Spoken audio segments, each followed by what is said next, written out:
Kentuckians also voted on 5 other statewide races today. It's been a heated race for Kentucky Attorney General between Democrat Andy Beshear and Republican Whitney Westerfield. The winner succeeds 2-term Attorney General Jack Conway, who is running for governor. And within the last half hour, the AP declared Beshear the winner, getting 50% of the vote. Westerfield also 50. Close race there. The race took a few twists and turns over the course of the evening, but LEX 18 was the first to call Andy Beshear the winner of the Democratic nomination. In his effort to follow in his father's political footsteps, Beshear was facing several well-known challengers, including former Auditor Adam Giedlin, State House Minority Leader Rocky Atkins, and Jeff Young. Lee Searcy was in Louisville with Beshear's campaign, and they are celebrating tonight. Well, as you can hear, it's a huge night of celebration here at the Andy Beshear headquarters. Supporters really like the sound of Governor Andy Beshear. It's a party, lots of dancing to victory. This was the mood most of the night, even when Beshear was behind. His message simple. And it's not about right versus left.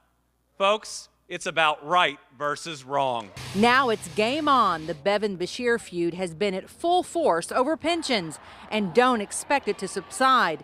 Beshear says he's just getting started in what is sure to be a fiery race to unseat the governor. We were raised better than this. We were raised better with the bullying we're seeing in Frankfort. We were raised better than the name-calling we're seeing in Frankfort. And when we win on November 5th, we're going to start acting better than what we've seen too. And here tonight, one very proud father. You know, he means what he says. He believes in the issues, and he's out there to lead this state back into prosperity and to put it back in the hands of the people of this state again. In Louisville, Lee Searcy, LEX 18 News. 11. The race was a contentious one, with Republican Matt Bevin and Democrat Andy Beshear often taking jabs at one another over their stances on abortion, health care, education, and the funding of the state pension system. And it may very well have been the pension debate that pushed Beshear over the finish line in a very close vote tonight. LEX 18's Lee Searcy is in Louisville, where the Beshear campaign is celebrating. Well, Andy Beshear gave his victory speech just after 10 o'clock tonight. He says Governor Bevin had not called him, but he wished the governor and his family well. The crowd went absolutely crazy when Beshear and his family took the stage. He says he'll be a governor for everyone. He wants to move on from the divide and unite people. Beshear says he didn't run just to be governor.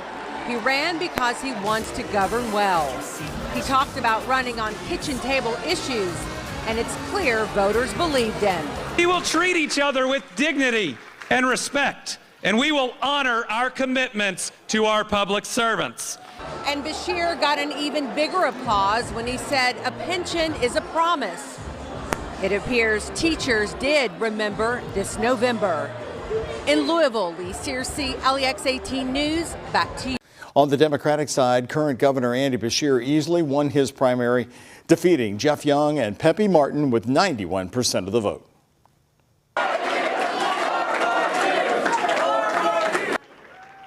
During his acceptance speech in Frankfort tonight, Beshear highlighted the state's growing economy and the challenges overcome in the last 3 years. He called tonight a big step forward to continue the progress Kentucky has already seen. The days that I've been governor haven't been easy. The last 4 years have been tough on all of us, but we are coming out of it with more hope and opportunity than ever before. I want to make sure we realize that, because this should all be about our kids, our grandkids, and building them an incredible future. Beshear isn't waiting long to kick off his official campaign with events starting this weekend. That includes stops here in Louisville on Sunday afternoon. He'll be at his local campaign office on Baxter Avenue in the Highlands at 12:30 before then heading to the Palm Room on West Jefferson Street at 1:30. Both events are open to the public. No word yet on any events planned for Daniel Cameron's gubernatorial campaign. Breaking news right now, Scripps News and Decision Desk HQ project that Andy Beshear wins re-election in Kentucky. He racked up early numbers in all of the major population centers, Louisville, Frankfort, Lexington. And if you look at the way the map is drawn in Kentucky, yes, there are a lot of red areas on that map, but there aren't a lot of votes in those red areas. And as you look at Andy Beshear right now, his lead is almost insurmountable because of the percentage of votes that are already in. and the fact that some of the larger population centers like Louisville really have not yet counted all of the major votes. At last tally, we were looking at about 76% of the vote in Louisville, in the Fayette County, I believe it is, going for Beshear. So Beshear racking up early leads. It appears that he will hold on, and that projection is looking like it's solid.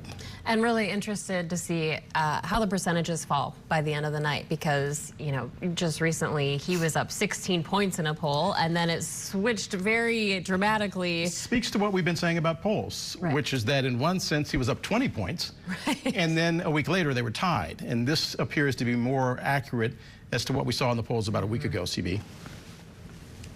Yeah, this is one of the big questions. How exactly would Kentucky Governor Andy Beshear fare? But I believe we have our answer now. So let's go ahead and toss to our political correspondent, Nathaniel Reed, who is in Kentucky right now. Nate, what are you hearing where you are right now?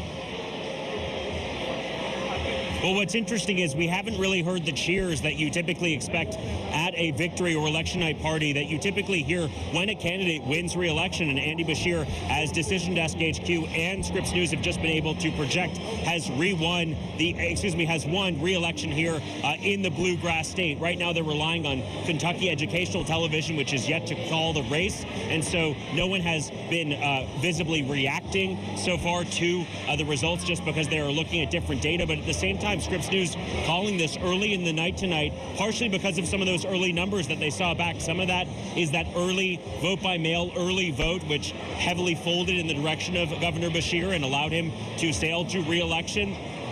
Again, a lot of the votes still to come in tonight. If we look at some of the percentages, even though we've called it, we're just about 43% of the vote has been tallied so far. So a lot more of that vote's going to come in. The margin between the two candidates could get closer. Right now, Beshear is up by about 21,000 votes or so. But at the same time, this was, of course, a major victory for Democrats here. And part of Cameron's strategy throughout this race was to try and tie Beshear to President Biden, an unpopular Democratic president in a ruby red state that former President Trump won by 30 points even in the 2020 election. And so though he tried to tie the two together, and though voters I spoke with here, Democratic voters, were concerned that that attempt to try and tie the two together would be successful, it appears that in the end it was unsuccessful, and that the enthusiasm was behind Andy Beshear, a popular Democratic governor. In the end, he was able to, of course, sail to victory. Scripps News and Decision Desk HQ projecting that he has now won the governor's race here. Again, a muted response behind me as the crowd here is watching.